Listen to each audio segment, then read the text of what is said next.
नमस्कार, स्वागत है आपका। आप देख रहे हैं द न्यूज और मैं रानी गुप्ता आपके साथ। सनातन धर्म विवाद को लेकर के इस बीच की बड़ी खबर सामने आ रही है। आपको बता दें कि उदयनिधि स्टालिन ने जिस तरीके से सनातन धर्म को खत्म करने की बात कही थी, ये मामला अब मद्रास हाईकोर्ट पहुंचा हुआ है।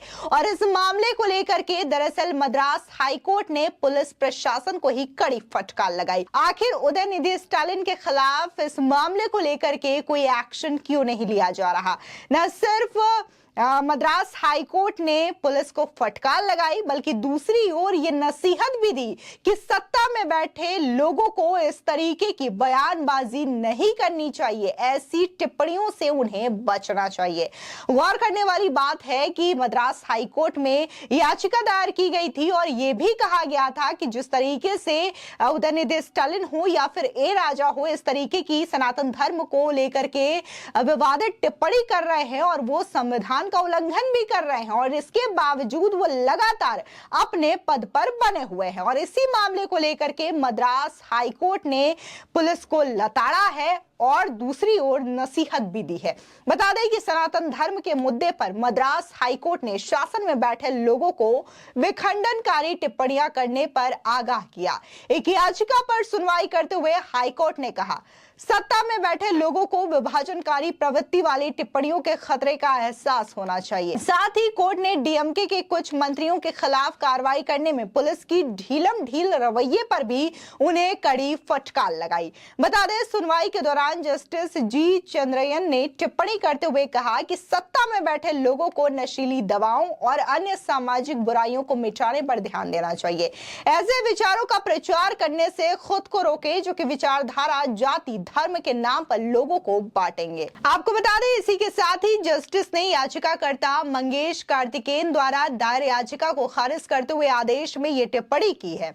बता दें, याचिका में द्रविड़ विचारधारा को खत्म करने, तमिलों के समन्वय के लिए कार्यक्रम आयोजित करने की अनुमति देने के लिए पुलिस को निर्दोष देने की मांग की थी। ये याचिका सितंबर में सनातन धर्म उन्मूलन सम्मेलन के मद्देनजर दायर की गई थी, जिसमें डीएमके के मंत्री उदयनिधि स्टालिन ने भाग लिया था, जिसमें उन्होंने सनातन धर्म के खिलाफ अभद्र टिप्पणियां की थी, जिसके बाद से एक कड़ा विवाद खड़ा हो गया। बता दें कि जिस तरीके से उन्होंने ये टिप्पणी की थी, उन्होंने ये कहा था कि सनातन धर्म जो है, समाज में जो बीमारियां हैं जैसे कि कोविड है, डेंगू है, मलेरिया है, ऐसी बीमारियों की तरह खतरनाक है और इस बीमारियों का हम बचाव नहीं कर सकते। इन बीमारियों को जड़ से खत्म करना होगा। उसी तरीके से सनातन धर्म भी है, यानी कि सीधे तौर पर न सिर्फ उदयनिधि स्टालिन ने सनातन धर्म की तुलना कोविड और डेंगू जैसे गंभीर बीमारियों से करी, बल्कि इसे खत्म करने की बात तक कह दी।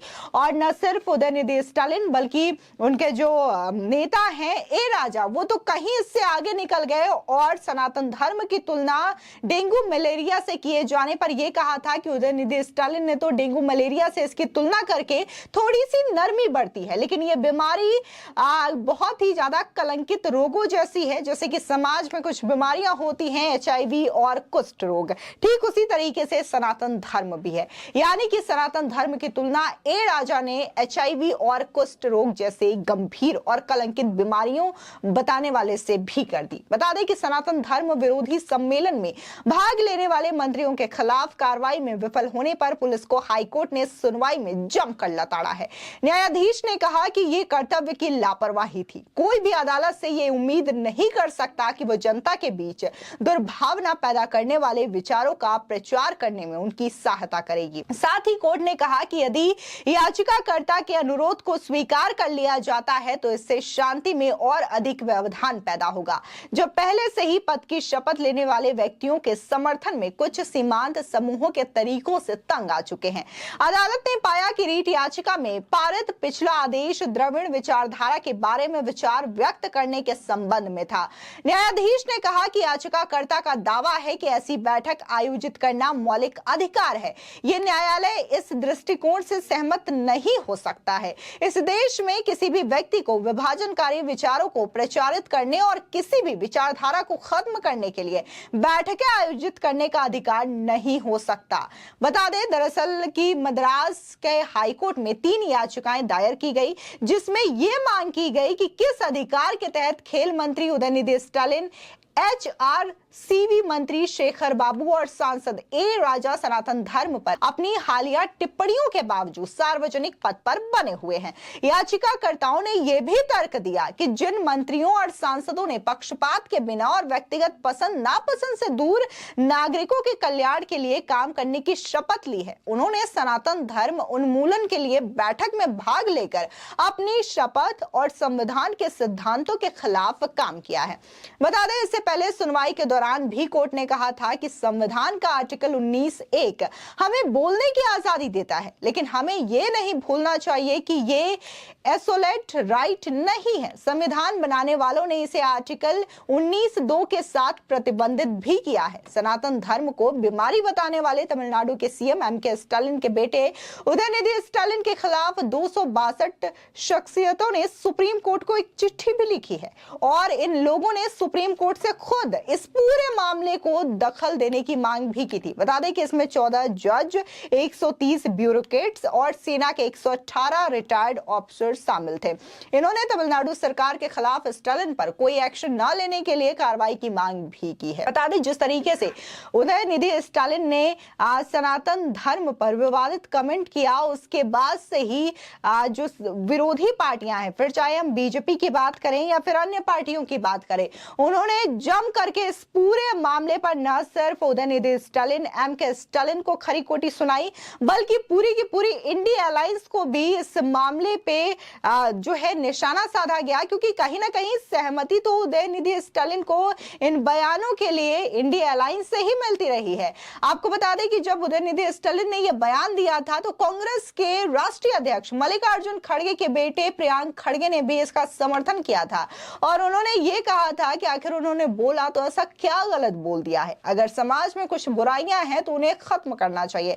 न सिर्फ ये उदयनिधि स्टालिन या फिर प्रियांक खड़गे का हाल है, बल्कि अगर हम बात बिहार की करें तो बिहार में भी कैबिनेट में ऐसे मंत्री शामिल हैं। शिक्षा मंत्री, अगर बात हम चंद्रशेखर आजाद की करें तो वो तो कई दफा हिंदू धर्म को लेकर के, सनातन धर्म को लेकर के विवादित टिप्पणियां कर चुके हैं। सनातन धर्म के खिलाफ उन्होंने कई बार अपशब्दों का इस्तेमाल किया। इसी के साथ ही रामचरितमानस की तुलना उन्होंने पोटेशियम साइनाइड जैसे जहरीले पदार्थ से भी की है। तो इस बात का अंदाजा लगाया जा सकता है कि कैसे इंडिया अलायंस के तमाम नेता जो हैं लगातार सनातन धर्म के खिलाफ इस तरीके से विवादित बोल बोलते हैं, लेकिन इतने सारे विवादित बोल बोलने के बावजूद उन पर कोई कार्रवाई ही नहीं हो रही है, कोई एक्शन ही नहीं हो रहा है। और इन्हीं चीजों को लेकर के 3 याचिका मद्रास हाईकोर्ट में दायर की जाती है और यह कहा जाता है कि उदयनिधि स्टालिन और ए राजा ने ऐसे सनातन धर्म के खिलाफ टिप्पणी करके न सिर्फ लोगों की भावनाओं को आहत किया है, बल्कि उन्होंने संविधान का भी उल्लंघन किया है, क्योंकि जिस मंत्री पद में वो बैठे हुए हैं उसमें यह शपथ ली जाती है कि वो किसी की भी धार्मिक भावनाओं को आहत नहीं करेंगे और संविधान से इतर जाकर के ना तो किसी तरीके की बयानबाजी करेंगे और ना ही कोई काम करेंगे। लेकिन इसके बावजूद वो सनातन धर्म के खिलाफ बोल बोलते हैं और अभी भी अपने मंत्री पद पर कायम है। अब इसी चीज को लेकर के मद्रास हाईकोर्ट में सुनवाई हुई और आज मद्रास हाईकोर्ट ने पुलिस को भी लताड़ा है और ये कहा है कि आखिर इस मामले में इतनी ढील क्यों बढ़ती जा रही है, क्यों इस मामले को लेकर के कार्रवाई नहीं की जा रही है।